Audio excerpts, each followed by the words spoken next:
کراچی بندرگاہ کے asset half پر جدید فیری ٹرمینل کا افتتاح کر دیا گیا۔ مزید جانیں گے ڈان نیوز کے نمائندے سید وسیم سے۔ وسیم، کیا تفصیلات ہیں؟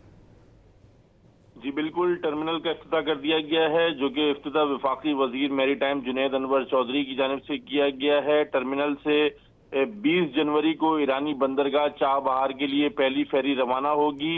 یہ ایسٹ ہارف پر یہ بندرگاہ کا جو ایسٹ ہارف ہے وہاں پر یہ جدید فیری ٹرمینل جو ہے وہ اس کا افتتاح کیا گیا ہے۔ فیری ٹرمینل اور نئی سروس پاکستان کے میری ٹائم سیکٹر کو بڑا موقع فراہم کرے گی۔ فیری سروس کے ذریعے شام 5 بجے روزانہ روانہ ہوگی۔ 20 جنوری کو ایرانی بندرگاہ چاہ بہار کے لیے پہلی فیری روانہ ہوگی۔ بہت شکریہ سید وسیم ان تفصیلات کے لیے۔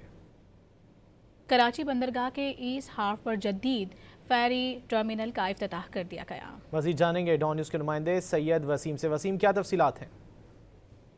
جی بالکل، ٹرمینل کا افتتاح کر دیا گیا ہے، جو کہ افتتاح وفاقی وزیر میری ٹائم جنید انور چودھری کی جانب سے کیا گیا ہے۔ ٹرمینل سے 20 جنوری کو ایرانی بندرگاہ چاہ بہار کے لیے پہلی فیری روانہ ہوگی۔ یہ ایسٹ ہارف پر یہ بندرگاہ کا جو ایسٹ ہارف ہے وہاں پر یہ جدید فیری ٹرمینل جو ہے وہ اس کا افتتاح کیا گیا ہے۔ فیری ٹرمینل اور نئی سروس پاکستان کے میری ٹائم سیکٹر کو بڑا موقع فراہم کرے گی۔ فیری سروس کے ذریعے شام 5 بجے روزانہ روانہ ہوگی۔ 20 جنوری کو ایرانی بندرگاہ چاہ بہار کے لیے پہلی فیری روانہ ہوگی۔ بہت شکریہ سید وسیم ان تفصیلات کے لیے۔